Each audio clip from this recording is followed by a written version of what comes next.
Welcome back to another discussion, video gamers. In this video, I just want to share my appreciation towards the simulated universe gameplay design for Honkai Star Rail. Many gacha games always receive complaints regarding in-game content. In fact, I'm pretty sure many developers are having difficulty with designing a gameplay loop that allows players to not only enjoy the core gameplay, while also being rewarded for it, while keeping the balance of not being too easy or being extremely difficult. I don't play that many gacha games, but from what I have played, Genshin Abyss feels like a big chore, especially on the last floors. It is annoying if you end up making one mistake and you are done for, and the enemies' composition in the Abyss are getting more annoying to deal with. Another game that I play, FGO, doesn't have an in-game loop, it is all about farming. And lastly, Higan Eruthale in-game right now is mostly PvP, and they're auto combat, so it is not that engaging.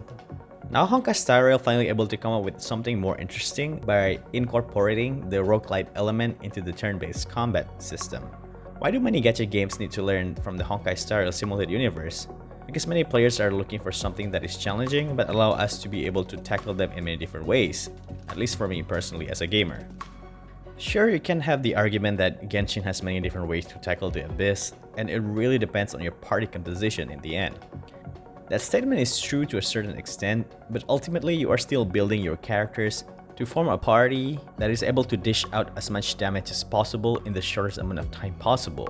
While Star Rail's simulated universe allows you to build your team in many different ways, not just based on the element and path composition, but also a variety of stats, as time is not a restriction in this mode. You can build a defensive team that is focused around shield and healing, and utilizing the blessings of preservation and abundance.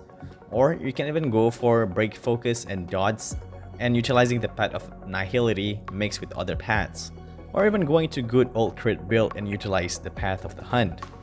For those who are looking for speedrun challenge, you can always engage with the Memory of Chaos, which is very similar to Abyss in Genshin.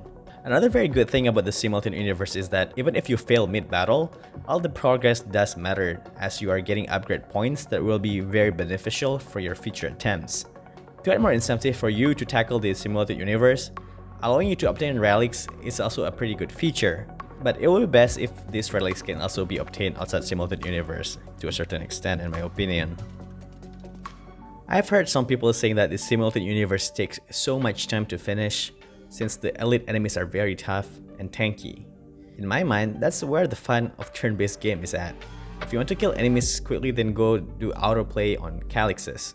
Those who are willing to spend their time in the simulated universe will be rewarded with their weekly rewards, and hopefully some good relics. Heck, if you think you won't have enough time killing the elite enemies, you can just leave the simulated universe, and then you can continue later whenever you have the time and energy to deal with these elite enemies. Additionally, I do understand that many don't like it very much when gameplay is being ruled by RNG, but to a certain extent, it tests how well you can put the option given to you by RNG to your advantage.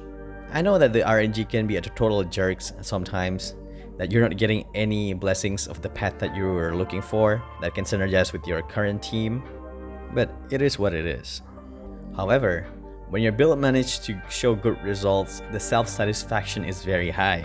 Like that one time where I accidentally building a destruction build with Nanook's blessing, along with Clyfoth preservation blessing, I managed to win a clutch against Svarog with this unplanned builds. Even this discovery process is actually very satisfying, at least for me. But I do hope in the future, the simulated universe will be polished even further, especially adding more blessings, as we know that there are still ions that are not being featured in the simulated universe, and also adding more curio for us to mess around with. All in all, more games should focus making a mode that will reward us for making a progress, even if we fail midway the challenge, and make us feel powerful when our planning and decision leading us to victory and rewards.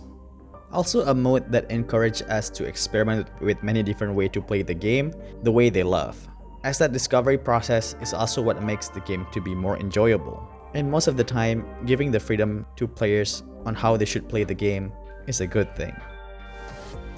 Well, this is it for this video. Do leave a like and subscribe to my channel, as it will help me a ton to keep making content much like this one. Also voice your thoughts regarding simulated universe in the comment section.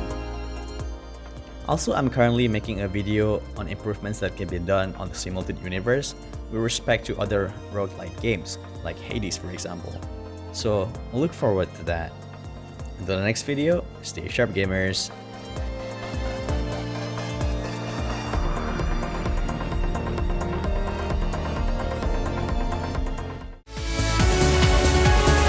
Thanks for watching. Bye.